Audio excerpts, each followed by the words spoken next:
അഞ്ചാം തലമുറ യുദ്ധവിമാന വികസനത്തിൽ ഇപ്പോൾ നിർണായക ചുവടുവെപ്പ് ഇന്ത്യ നടത്തിയിരിക്കുകയാണ്.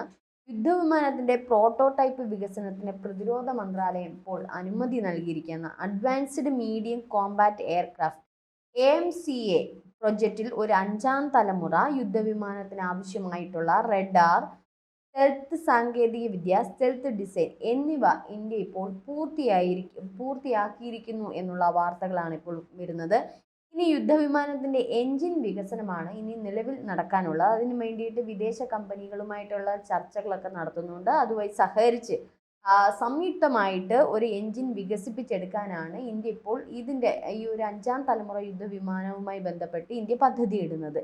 ഇതിനുള്ള ചർച്ചകളാണ് ഇപ്പോൾ നടന്നുകൊണ്ടിരിക്കുന്നത്. ഇന്ത്യയിലെ ചില സ്വകാര്യ പ്രതിരോധ കമ്പനികളെയും ഇതിൽ ഉൾപ്പെടുത്തിയിട്ടുണ്ട്. AMCA പ്രോജക്റ്റ് മുന്നോട്ട് കൊണ്ടുപോകുന്നതിനനുസരിച്ച്, അതായത് ഇപ്പോൾ സ്വകാര്യ കമ്പനികളെയും ഇന്ത്യക്കകത്തുള്ള കമ്പനികളെയും കൂടെ ഉൾപ്പെടുത്തിക്കൊണ്ട് അതിൽ ഏറ്റവും നല്ല രീതിയിൽ ചർച്ചയിൽ മികവുറ്റത് ഏതാണോ ആ രീതിയിലായിരിക്കും ഇന്ത്യ ആ ഒരു രീതിയിൽ ഈ ഒരു പ്രോജക്റ്റ് മുന്നോട്ട് കൊണ്ടുപോകുന്നത്. പൂർണ്ണ തോതിലുള്ള ഒരു പ്രോട്ടോടൈപ്പ് നിർമ്മിച്ച് പരീക്ഷണ പറക്കൽ വിജയകരമായി നടത്തിയാൽ അഞ്ചാം തലമുറ വിമാനം സ്വന്തമായി രൂപകൽപ്പന ചെയ്ത് നിർമ്മിക്കാൻ ശേഷിയുള്ള ചുരുക്കം ചില രാജ്യങ്ങളുടെ പട്ടികയിലേക്കാണ് ഇന്ത്യയും എത്തും. നമുക്കറിയാം, ഇപ്പോൾ ഇരട്ട എഞ്ചിനുള്ള ഡെക്ക് അധിഷ്ഠിത യുദ്ധവിമാനം വികസിപ്പിച്ചെടുക്കാനുള്ള പദ്ധതികളുമായിട്ട് ഇന്ത്യ മുമ്പോട്ട് പോകുന്നു. അതിന് ഏകദേശം 7,000-8,000 കോടി രൂപയാണ് അതിന് പറയുന്നത്. അപ്പം ഒരു പ്രതിരോധ രീതിയിലുള്ള യുദ്ധവിമാനങ്ങൾ ഉൾപ്പെടെയുള്ള യുദ്ധസാമഗ്രികൾ, യുദ്ധസാധനങ്ങൾ ഒക്കെ ഇന്ത്യ കുറച്ചുകൂടി വിപുലീകരിക്കാനുള്ള ശ്രമത്തിലാണ് ഇന്ത്യയുടേത്. അതിന് ഒരു മുന്നോടിയായിട്ടുള്ള കാര്യങ്ങളാണ് ഇപ്പോൾ ഇത്തരത്തിലുള്ള യുദ്ധവിമാനങ്ങൾ ഇന്ത്യ വികസിപ്പിച്ചെടുക്കുന്നത്. ഇതിപ്പോൾ ഈ ഒരു ഇന്ത്യൻ്റെ ഈ ഒരു അഞ്ചാം തലമുറയിലുള്ള ഈ യുദ്ധവിമാനത്തിൻ്റെ ഈ ഒരു പ്രോജക്റ്റ് സക്സസ്ഫുൾ ആവുകയാണെങ്കിൽ ചുരുക്കം ചില രാജ്യങ്ങളുടെ പട്ടികയിൽ ഇന്ത്യയും അത്തരത്തിൽ സ്വയം വികസിപ്പിച്ചെടുത്ത ഇതിൽ പെടുക തന്നെ ചെയ്യും.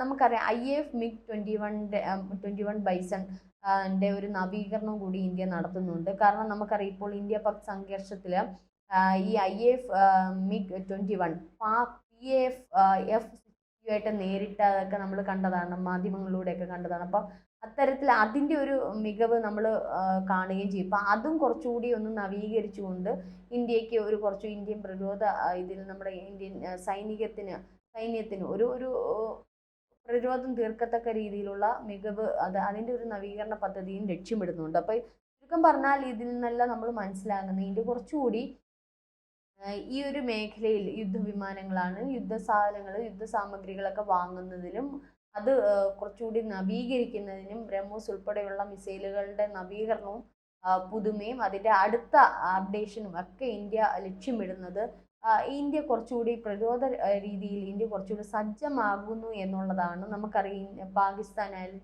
ചൈനയാണെങ്കിലും ഏത് നിമിഷവും ഇന്ത്യ എങ്ങനെ തളർത്താം, ഇന്ത്യയെ എങ്ങനെ ആക്രമിക്കാം എന്നുള്ള തരത്തിൽ നിലനിൽക്കുമ്പോൾ ഇന്ത്യ കുറച്ചുകൂടി അതിൽ ശ്രദ്ധിക്കേണ്ടതായിട്ടുള്ള കാര്യങ്ങളുണ്ട്. അപ്പോൾ കുറച്ചുകൂടി അപ്ഡേറ്റഡ് ആവാൻ തന്നെയാണ് ഇന്ത്യയുടെ തീരുമാനം.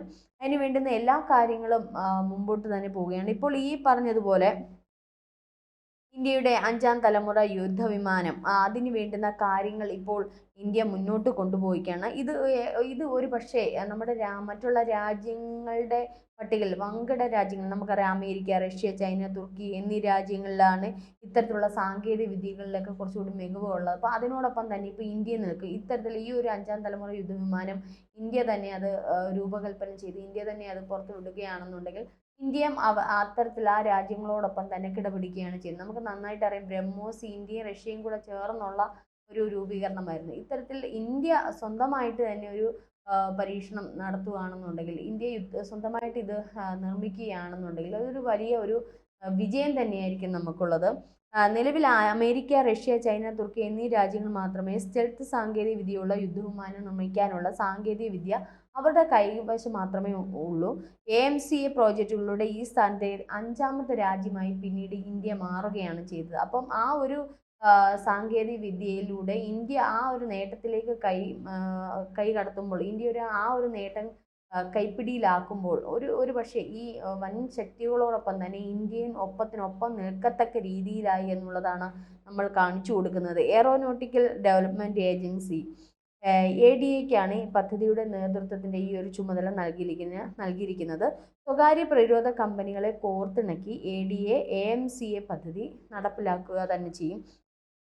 ഇതിൻ്റെ കീഴിൽ സുപ്രധാനമായ സാങ്കേതിക വിദ്യകളെല്ലാം ഇന്ത്യ ഇപ്പോൾ സ്വന്തമായി വികസിപ്പിച്ചിട്ടുണ്ട്. ഇരട്ട എഞ്ചിൻ മൾട്ടി റോൾ, ഞാൻ നേരത്തെ പറഞ്ഞിട്ടുള്ള AMCA വിഭാവനം ചെയ്തിരിക്കുന്ന ഇരട്ട എഞ്ചിൻ റോൾ, നേരത്തെ പറഞ്ഞിട്ടുള്ള ഡെക്ക് അധിഷ്ഠിതമായിട്ടുള്ള ഒരു യുദ്ധവിമാനം, അതിനും ഇന്ത്യ കുറച്ചുകൂടി സാധ്യതകൾ കണ്ടുകൊണ്ട് തന്നെ അതും ഈ പറഞ്ഞോണം വിപുലീകരിക്കാനുള്ള കാര്യങ്ങളാണ് ഇന്ത്യ ചെയ്യുന്നത്. ആയുധങ്ങൾ വഹിക്കാനുള്ള ഇന്റേണൽ വെപ്പൺ ബേ, അത്യാധുനിക ഏവിയോണിക്സ്, കരുത്തുറ്റ പ്രകടനം എന്നീ സവിശേഷതകൾ AMCAയ്ക്ക് ഉണ്ടാകും. ഇതിനൊപ്പം ലോയൽ വിങ്മാൻ പദ്ധതിയിൽ ഉൾപ്പെടുത്തി ഒരേ സമയം ആളില്ലാ യുദ്ധവിമാനങ്ങളെ നിയന്ത്രിക്കുന്ന കമാൻഡ് സെന്ററായും ഇതിന് പ്രവർത്തിക്കാനാകും. ഇതിലെ പൈലറ്റ് ഡ്രോണുകളുടെ കൂട്ടത്തെ നിയന്ത്രിച്ച് ശത്രുക്കളെ നേരിടുന്ന പദ്ധതിയാണ് ലോയൽ വിങ്മാൻ. ഇതിനായി കാറ്റ്സ് വാരിയർ എന്നൊരു ഡ്രോൺ DRDOയും ADAയും ചേർന്ന് വികസിപ്പിച്ചിട്ടുണ്ട്. മാത്രമല്ല AMCAയ്ക്കായി ഇന്ത്യ അത്യാധുനികപരമായിട്ടുള്ള ഇലക്ട്രോണിക് വാർഫെയർ സ്യൂട്ടാണ് വികസിപ്പിച്ചിരിക്കുന്നത്.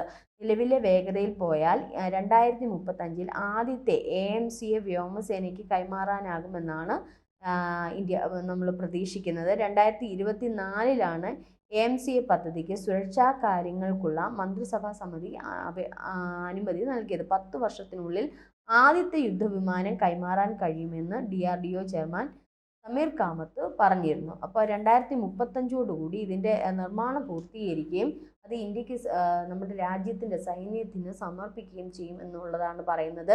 ഇത്തരത്തിൽ കുറച്ചുകൂടി വിപുലീകരിക്കുന്ന തരത്തിലുള്ള പ്രതിരോധ സാങ്കേതിക വിദ്യകൾ മെച്ചപ്പെടുത്താനാണ് ഇന്ത്യയുടെ തീരുമാനം. നമുക്കറിയാം, ഈ ഒരു പഹൽഗാം ആക്രമണത്തിന് ശേഷമുണ്ടായ ഇന്ത്യ പാക് സംഘർഷം കുറച്ചുകൂടി കാര്യങ്ങൾ നമുക്ക് മനസ്സിലാക്കി തന്നു എന്നുള്ളതാണ്. കാരണം ഈ ഒരു പാകിസ്ഥാന് നേരെയുള്ള ആക്രമണം നമ്മൾ തിരിച്ച് അവർക്ക് നേരെ പ്രയോഗിച്ച ഓപ്പറേഷൻ സിന്ദൂർ ഉൾപ്പെടെ അതിലൂടെ തന്നെ നമ്മൾ മനസ്സിലായ ചില കാര്യങ്ങളുണ്ട്. പാകിസ്ഥാനോടൊപ്പം ചില രാജ്യങ്ങൾ നിൽക്കുകയും തുർക്കി, ചൈന പോലുള്ള ചില രാജ്യങ്ങൾ നിലകൊണ്ടതും ചില രാജ്യങ്ങൾ എടുത്ത തീരുമാനങ്ങളും ചില രാജ്യങ്ങളുടെ മൗനവും ഒക്കെ ഇന്ത്യക്ക് ഒരു പാഠം തന്നെയാണ്. അപ്പോൾ ഏത് നിമിഷവും ഇന്ത്യയെ തുരത്താൻ വേണ്ടി നമ്മൾ എപ്പോഴും ഒരു സമാധാനം ആഗ്രഹിക്കുന്ന ഒരു രാജ്യമാണ്. അങ്ങോട്ട് ചെന്ന് ആരെയും അറ്റാക്ക് ചെയ്യാറില്ല. പക്ഷേ ഇന്ത്യ ഒരു പാവം രാജ്യം എന്ന് പറഞ്ഞെടുത്താണ് ഓപ്പറേഷൻ സിന്ദൂർ വിജയിച്ചത്. പല രാജ്യങ്ങൾക്കും കൊടുത്ത ഒരു കൊടുത്ത് തന്നെയായിരുന്നു. ഒരു പക്ഷേ അമേരിക്കയ്ക്ക് പോലും ഒരു അസൂയ ഉണ്ടാവുന്ന തരത്തിൽ, അല്ലെങ്കിൽ അമേരിക്ക പോലും ഒന്ന് ഞെട്ടുന്ന തരത്തിൽ ഇന്ത്യ ഇത്രയൊക്കെ വളർന്നു എന്ന് ചോദിക്കത്തക്ക രീതിയിലുള്ള നല്ലൊരു പ്ലാനിങ് ഓപ്പറേഷൻ തന്നെയായിരുന്നു ഓപ്പറേഷൻ സിന്ദൂർ എന്ന് പറഞ്ഞാൽ. അതിന് യാതൊരു സംശയവുമില്ല. മാത്രമല്ല, ഈ ഒരു സംഘർഷത്തിൽ പാകിസ്ഥാനൊന്ന് നിവർന്ന് നിൽക്കാൻ പോലും പറ്റാത്ത രീതിയിൽ അടിച്ചിടുകയാണ് ഇന്ത്യ ചെയ്തത്. ഒരു പക്ഷേ അത് ചൈനയും അമേരിക്കയൊക്കെ പോലുള്ളവരെ ഒന്ന് ചൊടിപ്പിച്ചിട്ടുണ്ട്. അവർ നമുക്കിട്ട് ഒന്ന് വെച്ചതാണ്. ചൈനയാണ് പാകിസ്ഥാന് ഈ യുദ്ധോപകരണങ്ങളെല്ലാം നൽകിയത്. ഒപ്പം അമേരിക്കയും അതിന് കൂട്ടുണ്ട്. അത് ഇന്ത്യക്ക് നന്നായിട്ട് അറിയാം, നമ്മുടെ പ്രധാനമന്ത്രിക്ക് നന്നായിട്ട് അറിയാം, നമ്മുടെ സൈന്യത്തിന് നന്നായിട്ട് അറിയാം, ആരൊക്കെ എങ്ങനെയൊക്കെ നിൽക്കുമെന്നുള്ളത് നന്നായിട്ട് അറിയാം. അതുകൊണ്ട് തന്നെ തിരിച്ചിട്ടുള്ള കൊടുത്ത് പല രാജ്യങ്ങളെയും ചൊടിപ്പിച്ചിട്ടുണ്ട്. അപ്പോൾ എന്ത് തന്നെയായാലും ഇന്ത്യക്ക് ഇനി ഒരു ആക്രമണം ഒരു പക്ഷേ പാകിസ്ഥാനെ നിർത്തിക്കൊണ്ട് തന്നെ, പാകിസ്ഥാനെ ഒരു വടിയാക്കിക്കൊണ്ട് തന്നെ പല രാജ്യങ്ങളും അവരുടെ പുറകിൽ നിന്നുകൊണ്ട് നമുക്ക് പ്രയോഗിക്കാൻ സാധ്യതയുണ്ട്. അതുകൊണ്ട് നമ്മുടെ സുരക്ഷിതം അല്ലെങ്കിൽ നമ്മുടെ സുരക്ഷാ ക്രമീകരണങ്ങളൊക്കെ കുറച്ചുകൂടി വിപുലീകരിക്കേണ്ടതായിട്ടുള്ള കാര്യങ്ങളുണ്ട്. അതുകൊണ്ട് തന്നെയാണ് കേന്ദ്ര സർക്കാരായാലും നമ്മുടെ സൈന്യം ആണെങ്കിലും നമ്മുടെ മന്ത്രാലയങ്ങളൊക്കെ ആണെങ്കിലും ഇത്തരത്തിലുള്ള ഒരു സുരക്ഷാ ക്രമീകരണങ്ങൾ നടത്താൻ തീരുമാനിച്ചിരിക്കുന്നത്. അത് യുദ്ധവിമാനങ്ങളുടെ ഒരു മികവിൽ മാത്രമല്ല, അതിൻ്റെ നവീകരണം മാത്രമല്ല, നിലവിലുള്ള വിമാനങ്ങളും നിലവിലുള്ള കാര്യങ്ങളുടെ എല്ലാം ഒരു അപ്ഡേഷൻ മാത്രമല്ല, പുതുതായിട്ട് ഇനി എന്തൊക്കെ കണ്ടുപിടിക്കണം, പുതുതായിട്ട് എന്തൊക്കെ കൂട്ടിച്ചേർക്കണം എന്നുള്ള തീരുമാനങ്ങളിലേക്കും കൂടാണ് പോകുന്നത്. അതിന് കോടികളുടെ ചെലവുകൾ തന്നെയാണ് ഇതിനായിട്ട് ഇപ്പോൾ നീക്കി വെച്ചിരിക്കുന്നത്. അതിന് എത്ര രൂപ വേണമെങ്കിലും നീക്കി വെക്കാനുള്ള രീതിയിലേക്ക് ഇന്ത്യക്ക് ഇതൊക്കെ ഒരു പാഠമാണ്. കാരണം ഈ ഒരു കാര്യം വരുമ്പോഴായിരിക്കും നമ്മൾ അതിൻ്റെ ഒരു വ്യാപ്തി എന്താണെന്നുള്ള മനസ്സിലാക്കുന്നത്. അപ്പോൾ അതുകൊണ്ട് തന്നെ ഇനിയും അത് ഇന്ത്യ വളരെ ശ്രദ്ധയോടെ തന്നെ ഇനിയും ആ കാര്യങ്ങളിലൊക്കെ മുന്നോട്ട് പോവുകയുള്ളൂ. നമ്മളുടെ സുരക്ഷാ ക്രമീകരണം കുറച്ചുകൂടി വിപുലീകരിച്ച് ശ്രദ്ധയോടെ കരുതലോടുകൂടി തന്നെ ഇരിക്കും. ഇനിയുള്ള കാലഘട്ടം അങ്ങനെയാണ്. എപ്പോഴാണ് എങ്ങനെയാണ് ഒരു അറ്റാക്ക് ഉണ്ടാകുന്നത്, രാജ്യങ്ങൾക്കെതിരെ ഉണ്ടാകുന്നതെന്നൊന്നും പറയാൻ പറ്റത്തില്ല. തീവ്രവാദികൾ ഉള്ളിടത്തോളം കാലം യുദ്ധങ്ങളും സംഘർഷങ്ങളും ഒക്കെ ഉണ്ടാകും. അപ്പോൾ അതിന് വേണ്ടുന്ന ക്രമീകരണങ്ങളും സുരക്ഷിതത്വമാണ് ഓരോ രാജ്യം കൈക്കൊള്ളേണ്ടത്. അതുകൊണ്ട് തന്നെ നമ്മുടെ രാജ്യം അതിന് വേണ്ടുന്ന കാര്യങ്ങളിലേക്ക് തന്നെയാണ് കടന്നത്.